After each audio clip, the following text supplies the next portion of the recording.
microphone, get this microphone thingy worked out. Rather than clip it on, I'm just gonna hold it. Just have to ignore that. But anyway, got a lot going on in the shop today. Chuck has come to work on some of his frames. He's going to be working on cutting floor joist pockets in the sills for his 16 by 20 cabin. Going to do a little bit of a lot reset. You know, stuff gets put here, stuff gets put there after workshops and during fabrication stuff. So every now and then you just got to take a second to reset and also take the opportunity to stack things in a way that makes sense, so that whatever's next for them, whether they've got to be fabrication or fit up or whatever, you know, you don't have to pull the pack apart again. We'll just pull off what we need. So anyway, super excited to put some cherry on the mill today. Hawkins been milling some cherry braces for his project. He's going to scribe in all these braces in his most current project. Now, that's going to be exciting. I hope I get to show you a little bit about that too. But boy, it sure smells sweet over there by the sawmill. So I'm looking forward to put my own cherry on there, and we're going to do a little bit more for Hawkins and Stowell Timber Frames project. We're going to knock out some 4 1/4 by 16.5 cherry slabs. It needs 8 of them. We're going to put those on, and we're going to get started on those and probably finish up a little bit tomorrow. But yeah, I'm excited. Let's see how it goes.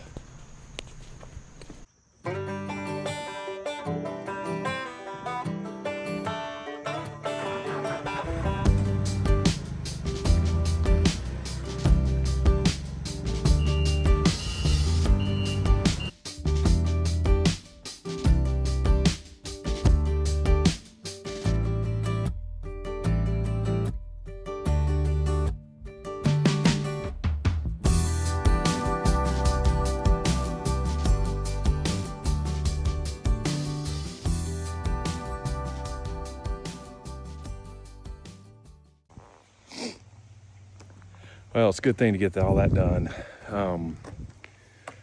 We've got, you know, sometimes it takes just a little bit of time to get rearranged and sort things out in a way that makes sense. Here is that 12 by 16 cabin from one of the workshops. We've got that sold, and it's laid out to where plates and rafters, and then in that space right there is where the floor joists will go. So that'll go on one side of the trailer, and then this one, when this is loaded up, we can put the braces there or in the back of the truck. But when this is loaded up, this whole pack from here to here can get offloaded, and the sill system is down there. So the idea, they can set the sills, then pull the floor joists off, then they can assemble. See, they've got, these are all the bents. There's 1A and 1B, and tie 1 is in there. There's 3A, 3B, and then tie 3's in there. So basically they can shake all that out on the deck, do the raising. Then they can set the rafters off, add the plates, then send the rafters up. So I tried to separate here. As I said before, the ones they're on the gable ends have a collar beam there. And so yeah, that's for the 12 by 16 cabin. What I was doing over here is parts of Chuck's 16 by 20 cabin. These here are floor joists, so I wanted to leave them up on top. They still got to be cut to length and the scoops cut in there, but everything down below is finished. So now when it's time to work on those, I just scoop that up, get them in the shop, off we go. Over here, much the same idea, is the rest of Chuck's cabin. So everything to this point has been finished. So hasn't been fit up yet, but it's been finished. And then I've got, these are up here, these are rafters that are laid out. And man, we're dealing with that mold again. I tell you, here in the next couple days, we're gonna come out with the borax video and let you follow along with that and see how the borax works. But we've got several rafter pairs here laid out. Again, when it's time to work on those, I just come in, fork those off and go. And then these are all arranged in a way that they'll be easy to fit up as far as posts together, ties together. So the tie for 3A, we've moved it in the shop to get worked on. So anyway, so now we get to do some fun stuff. Now, get to mill a little bit of cherry. I can't believe it. I'm not milling white pine. That's crazy. But yeah, so now got some cherry. So these are going to be 16 and a half by 4 1/4 for the corbels in Hawkins frame, Stowell Timber Frames. And I'll point it out in the plan set where those are. But yeah, gonna be awesome. Need 8 of them. Need 8 4 by 16 and a half by about 6 feet. I think I got plenty of cherry, so let's get busy on that.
Boy, it's nice to have something on the mill that's not white pine. Partner's been milling a whole bunch of cherry for some live edge braces. It's gonna be super sweet in his frame. We're gonna do some videos on that, I hope. But a little bit of a tip here. There's not meant necessarily be a sawing demo, just gonna open up some pretty cherry. But I thought about some things here. I'm gonna orient this timber with the small end towards the mill. That way, anything that I see here, I know I'm gonna have on that end. So whatever I can, and what I mean by that is size-wise, whatever I can make here, big end of the timber is gonna allow me to do that. The other thing that I think it's interesting to point out here is most hardwoods have this one check. If you look at them, look at all hardwoods, once you cut them, even green, they'll have one odd check right there. So one of the things I like to do that's going to dictate the orientation of this log is I'm going to try to get that crack in one board. Just take that one middle cut right there, so that so you could imagine if I oriented this way and cut a board right there, well, I've already got a check started. So it's a little bit of a tip that I do with hardwoods. If the timber allows it, I'm going to try and orient this level so that I can take this one, maybe I can make this all in one 1-inch board, and then hopefully that'll help us down the road. Let's see what we got inside. I'm excited.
I've got a rule that I didn't follow today. Don't make any cuts after 4:30. Don't start anything new after 4:30. Well, I'll be darned if I fought that cherry log, and I'm still not gonna get what I need out of it. And today was just one of those days. The 4:30 rule applies, and oh well. Not even gonna try to explain other than that, you know, I've got that LT35 and I love the saw to death.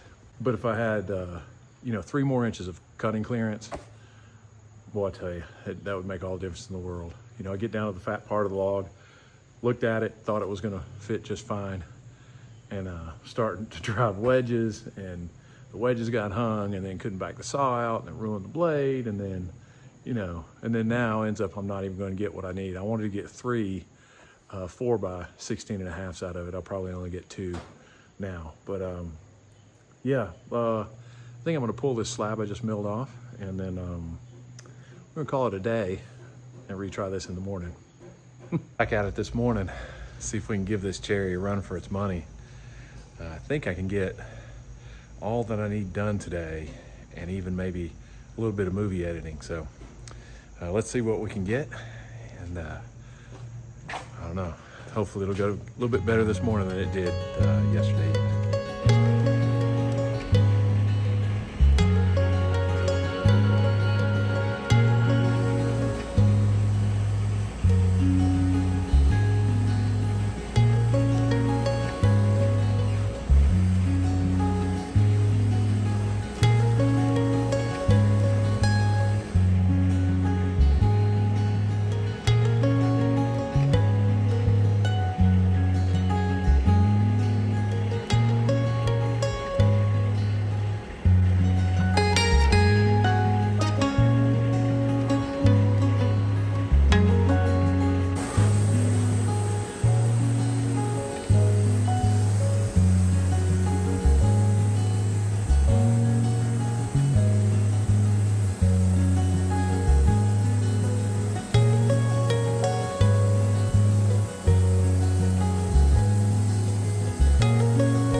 I got some short stumpy one on the mill today, giving me a little bit of trouble, so I'll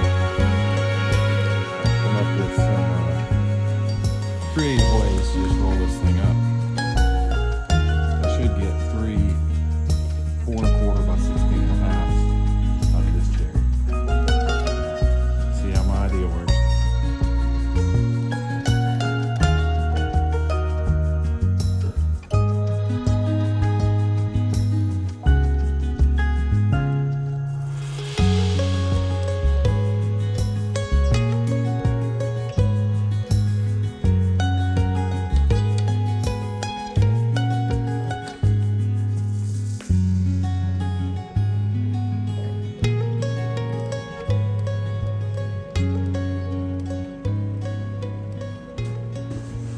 This might be common sense to some of you. I worked for a crane company for about 3 years. I'm not a certified rigger by any means, but I learned quite a bit while I was there. But if you want to lift and rotate something without the strap slipping, see how I've got it in this configuration where you grab it in the direction it's lifting.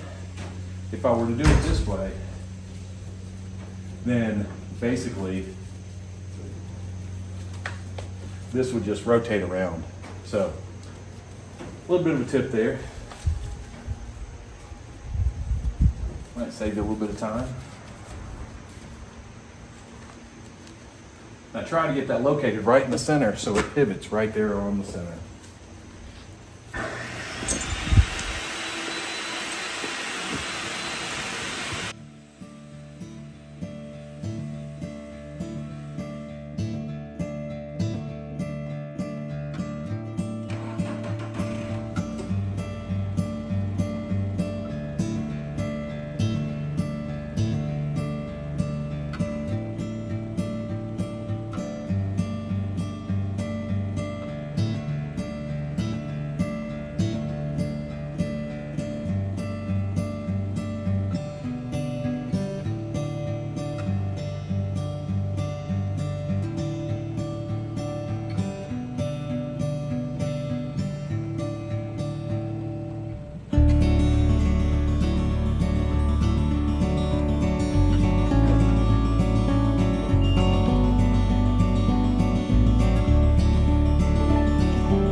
sometimes you got to get a little creative. All the hydraulics in the world won't help you if you can't reach them. So, boy, if I've said it once, I've said it 100 times, material handling. It makes milling so much easier. I mean, when you consider buying a sawmill, you need to be sure you include some way to move some material around. But that was a big help, super easy solution. Got a nice square, got it squared my bunks here. So let's cut some more cherry.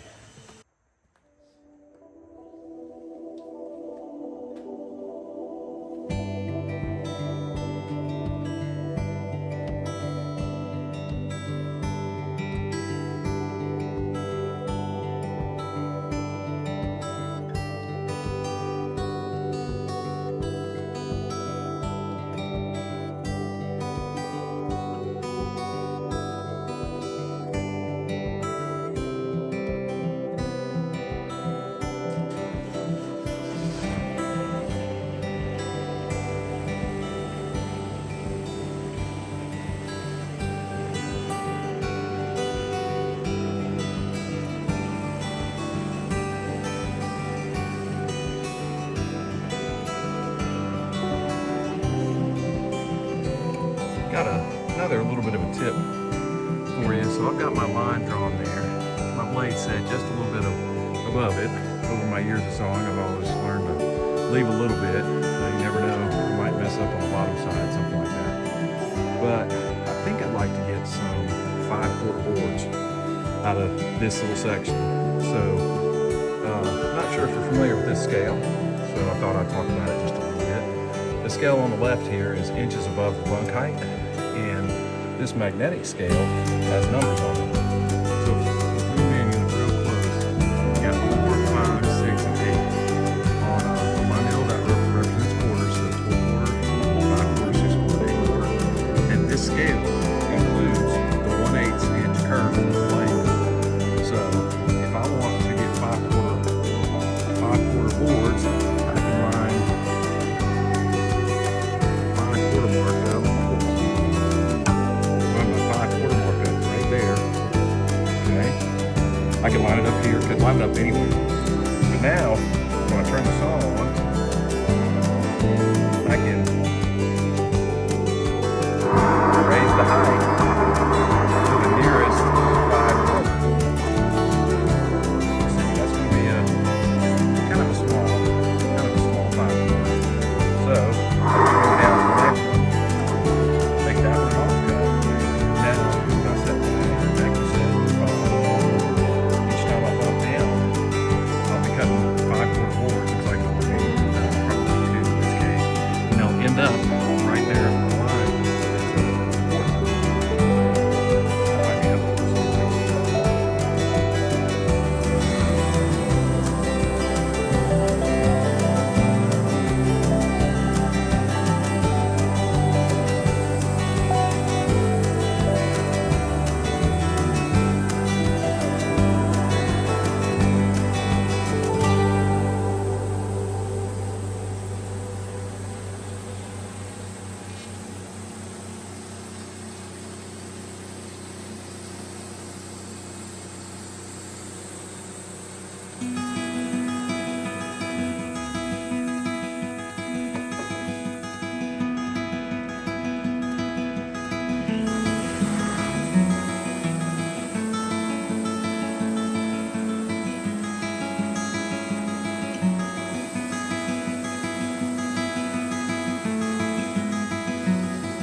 finished that order. Got all 8 of them. Got a little bit of wane, but the way they are in the frame, we'll be able to cut that out and in the joinery part. So, yep, that's a pretty big order of cherry right there. Big old hunks. So able to get my someday stack of cherry going. Got some live edge slabs in there. So, I don't know, might put some of these on Marketplace. Probably use them for projects around the house or whatever. One of the benefits of having a sawmill, for sure.